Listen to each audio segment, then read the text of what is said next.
হযরত উসমান বিন মাজউন রাদিয়াল্লাহু তাআলা আনহু যখন ইন্তেকাল করে, নবী পাক সাল্লাল্লাহু তাআলা আলাইহি ওয়াসাল্লাম হযরত আলীকে বলেন, ওই পাহাড়ের পিছনে যাও, আর পাহাড় পিছনে একটা পাথর আছে, সেই পাথরকে তুমি নিয়ে আসো। হযরত আলী রাদিয়াল্লাহু তাআলা আনহু গেল। যাওয়ার পরে যখন পাথরকে তুলে, পাথর উঠাতে পারে না, পাথর তুলতে পারে না। হযরত আলী রাদিয়াল্লাহু তাআলা আনহু কম বাহাদুর ছিলেন না, যাকে শেরে খুদা হায়দারে কার্রার বলা হয়। হযরত আলী রাদিয়াল্লাহু তাআলা আনহু জঙ্গে খাইবারের কিলার দরজাকে একাই ভেঙেছিলেন। সেই হযরত আলী রাদিয়াল্লাহু তাআলা আনহু সে পাথরকে তুলতে পারে না। যখন কিছুক্ষণ দেরি হয়ে যাওয়ার পরে কিছু সাহাবায়ে কেরাম গেল সেখানে। যাওয়ার পরে সে পাথরকে সমস্ত সাহাবায়ে কেরামরা ধরে তুলছে, ওঠাতে পারে না। নবী পাক সাল্লাল্লাহু তাআলা আলাইহি ওয়াসাল্লামের কাছে সাহাবারা ফিরে আসেন, বলেন, ইয়া রাসূলুল্লাহ, ইয়া হাবিবাল্লাহ, এত ওজনি পাথর, এত ভারী, আমরা সে পাথরকে তুলতে পারি না, উঠাতে পারি না। নবী পাক সাল্লাল্লাহু তাআলা আলাইহি ওয়াসাল্লাম সে পাহাড়ের পিছনে যাওয়ার পর ওই পাথরকে নবী পাক সাল্লাল্লাহু তাআলা আলাইহি ওয়াসাল্লাম একাই তুলে ফেলেছে। जिसको बारे दो आलम का परवाह नहीं, ऐसे बाजुओं की कुव्वत पे लाखों सलाम। नबी पाक सल्लल्लाहु ताला अलैहि वसल्लमेर बाजुओं को इमाम अहमद रज़ा फाजिल बेरेलवी सलाम जानाচ্ছেন। नबी पाक सल्लल्लाहु ताला अलैहि वसल्लम ওই পাথরকে উসমান বিন মাজউন রাদিয়াল্লাহু তাআলা আনহুর কবরের মধ্যে রেখে দেন। তাহলে কবরকে নিশানি রাখা এটাও হচ্ছে একটা ইবাদত। নবী মুস্তাফার ভালোবাসাকে নিজের কলবের মধ্যে বসিয়ে নিন, নবী মুস্তাফার ভালোবাসাকে নিজের অন্তরের মধ্যে গেঁথে নিন, তাহলে আপনি প্রকৃতভাবে মুসলমান হতে পারবেন। নবী পাক সাল্লাল্লাহু তাআলা আলাইহি ওয়াসাল্লাম বলেন, লা ইউমিনু আহাদুকুম হাত্তা আকুনা আহাব্বা মিন ওয়ালিদিহি ওয়া ওয়ালাদিহি ওয়ান নাসি আজমাইন। তোমরা কামিল মুমিন ততক্ষণ পর্যন্ত হবে না যতক্ষণ পর্যন্ত ভাই বোন আত্মীয় স্বজনের থেকে যা তোমাদের পরিবারের মধ্যে আছে সমস্ত পৃথিবীর মানুষের থেকে আমাকে সব থেকে বেশি ভালোবাসতে হবে, তাহলে তুমি প্রকৃতভাবে মুমিন হবে, তুমি মুসলমান হবে। নবী পাক সাল্লাল্লাহু তাআলা আলাইহি ওয়াসাল্লাম ওই পাহাড়কে একাই তুলেছেন। আল্লাহ রাব্বুল আলামিন নবী মুস্তাফা সাল্লাল্লাহু তাআলা আলাইহি ওয়াসাল্লামকে কতটা শক্তি দিয়েছিলেন। উলামায়ে কেরাম বর্ণনা করেন, নবী পাক সাল্লাল্লাহু তাআলা আলাইহি ওয়াসাল্লামকে আল্লাহ রাব্বুল আলামিন 40টা মানুষের শক্তি নবী পাক সাল্লাল্লাহু তাআলা আলাইহি ওয়াসাল্লামকে একাই আল্লাহ রাব্বুল আলামিন দান করেছিলেন। বনি হাশিম খানদানের এক পেহলওয়ান ছিল, যার নাম ছিল রিকানা, কেউ পড়ে থাকে রুকানা। ওই বনি হাশিম খানদানের সে মশহুর ছিল, এত বড় পেহলওয়ান ছিল যে তাকে রেকর্ড ছিল, তাকে কেউ হারাতে পারতো না, তার সঙ্গে কেউ লড়াইয়ে কুস্তিতে জিততে পারতো না। নবী পাক সাল্লাল্লাহু তাআলা আলাইহি ওয়াসাল্লামের ব্যাপারে মশহুর ছিল, রুকানা বলেছিল, আমি নবী পাক সাল্লাল্লাহু তাআলা আলাইহি ওয়াসাল্লামকে যেখানেই পাবো সেখানেই হত্যা করব, সেখানেই মারব। রিকানা এক পাহাড়ের উপরে থাকতেন, ওয়াদিয়ে আজম সে পাহাড়ের নাম ছিল। সেখানে রিকানা ছাগল চড়াতেন, দুম্বা চড়াতো, ভেড়িয়া চড়াতো। মালদার শখস ছিল, টাকাওয়ালা ছিল। নবী পাক সাল্লাল্লাহু তাআলা আলাইহি ওয়াসাল্লাম একদিন ওই পথ দিয়ে ওই দিকেই যায়। ওয়াদিয়ে আজমের দিকে যখন যায়, রিকানা দূর থেকে দেখতে পায় कि मोहम्मद सल्लल्लाहु अलैहि वसल्लम আসছে। नबी पाक सल्लल्लाहु अलैहि वसल्लम जब वहाँ पे पहुँचने के बाद रिकाना नबी पाक सल्लल्लाहु ताला अलैहि वसल्लम के करीब आया और रिकाना कहने लगे कि ए मोहम्मद, तू ही है ना जो मेरे माबूदों को बुरा भला कहता है, तू ही है ना जो मेरे लातों उज्जा और हुबाल को गालियाँ देता है।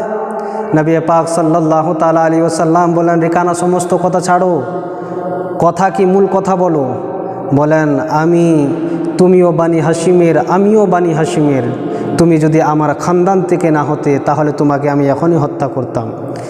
মোহাম্মদ, তুমি চলো আমার সঙ্গে কুস্তি করো। নবী পাক সাল্লাল্লাহু তাআলা আলাইহি ওয়াসাল্লাম রিকানার মোকাবিলাকে গ্রহণ করলেন। রিকানাকে বললেন, রিকানা, तू मुझे चैलेंज करता है, आओ मैं तुझसे मुकाबला करने के लिए तैयार हूँ। रिकाना हैरान, लड़ाई शुरू हो जाए। আমার নবী মুস্তাফা সাল্লাল্লাহু আলাইহি ওয়াসাল্লাম এক পাছাড়ে তাকে জমিনের মধ্যে ফেলে দেয়, তার সিনার উপরে বসে যায়। নবী পাক সাল্লাল্লাহু তাআলা আলাইহি ওয়াসাল্লামকে রিকানা বলেন, এ মুহাম্মদ, হয়তো আমার খোদা, আমার লাত উজ্জা, আমার মাবুদ আমার দিকে লক্ষ্য দেয়নি, তার জন্য তুমি আমার সিনার উপরে বসে গেছো। আমার রেকর্ড আছে যে এই মক্কার মধ্যে কোনো মানুষ নেই যে আমার সঙ্গে লড়াই করবে, আমার সঙ্গে কুস্তিতে জিতে যাবে। ওদিকে হজরতে আবু বকর সিদ্দিক আর হজরতে উমর রাদিয়াল্লাহু তাআলা নবী মুস্তাফাকে তালাশ করছে, নবী মুস্তাফাকে খোঁজাখুঁজি করছে। নবী পাক সাল্লাল্লাহু তাআলা আলাইহি সাল্লামকে যখন খুঁজে পায় না, মক্কার কিছু মুসলমানেরা বলেন কে নবী পাক সাল্লাল্লাহু আলাইহি সাল্লামকে ওয়াদিয়ে আজমের দিকে যেতে দেখলাম।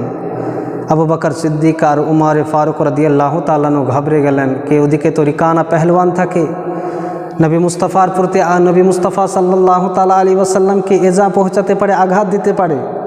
আমার নবী পাক সাল্লাল্লাহু তাআলা আলাইহি ওয়াসাল্লাম তখন ওই রিকানাকে আবার ছেড়ে দেয়। আবু বকর সিদ্দিক উমর ফারুক নবী মুস্তাফাকে খোঁজার জন্য ওই ওয়াদিয়ে আজমের দিকে চলে যায়। নবী পাক সাল্লাল্লাহু তাআলা আলাইহি ওয়াসাল্লামকে রিকানা বলেন, হে মুহাম্মদ, আরেকবার আমাকে সুযোগ দাও। হয়তো আমার খোদা আমার দিকে লক্ষ্য করে নাই, আমার দিকে নজর নাই, এবার হয়তো আমার খোদা আমাকে তোমাকে পরাজিত করবে। আবার যখন শুরু হয়ে যায়, নবী মুস্তাফা দ্বিতীয়বার তাকে আবার পাছাড় মারে, তার সিনার উপরে বসে যায়। নবী পাক সাল্লাল্লাহু আলাইহি ওয়াসাল্লাম 3 বার তাকে সুযোগ দিলেন, 3 বার তাকে পাছাড় মারে জমিনের মধ্যে ফেলে দেয়। जिसको बारे दो आलम का परवाह नहीं, ऐसे बाजुओं की कुव्वत पे लाखों सलाम। नबी पाक सल्लल्लाहु अलैहि वसल्लम रिकानाके बोले, रिकाना তুমি কলেমা পড়ে মুসলমান হয়ে যাও। রিকানা বলে, কলেমা পড়ে মুসলমান তো হয়ে যেতাম, কিন্তু মক্কার মানুষেরা কি বলবে? মুহাম্মদের সঙ্গে লড়াই করে কুস্তিতে না জিতার কারণে সে পরাজিত হয়ে এখন কলেমা পড়ে মুসলমান হয়ে গেছে, আমাকে তানা দিবে, আমি তানা শুনতে চাই না।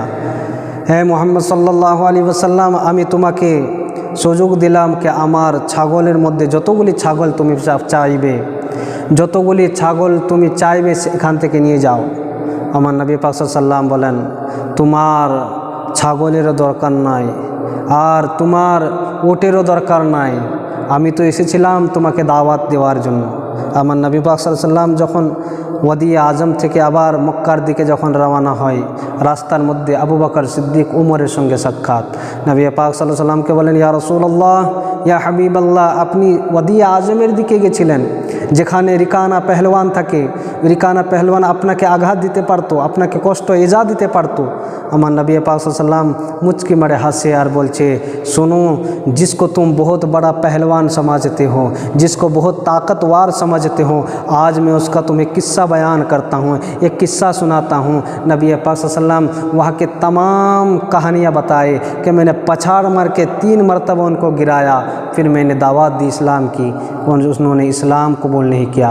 नबी पाक सल्लल्लाहु अलैहि वसल्लम बोलें, हज़रत उमर फारूक बोलें, या रसूल अल्लाह, या हबीब अल्लाह, একটা কথা বলি, রিকানা পেহলওয়ানকে কেউ যদি না হারাতে পারে তাহলে আমরা আল্লাহ এবং আল্লাহর রসুল হারাতে পারবে। নবী পাক সাল্লাল্লাহু আলাইহি ওয়াসাল্লামকে আল্লাহ রাব্বুল আলামিন খুব শক্তি দিয়েছিলেন, খুব তাকত দিয়েছিলেন। এতটুকুই আমাদের জন্য যথেষ্ট যে আমরা নবী মুস্তাফার ভালোবাসাকে নিজের অন্তরের মধ্যে রাখব। যদি অন্তরের মধ্যে নবী মুস্তাফার ভালোবাসা না থাকে তাহলে জান্নাত আমরা পাবো না।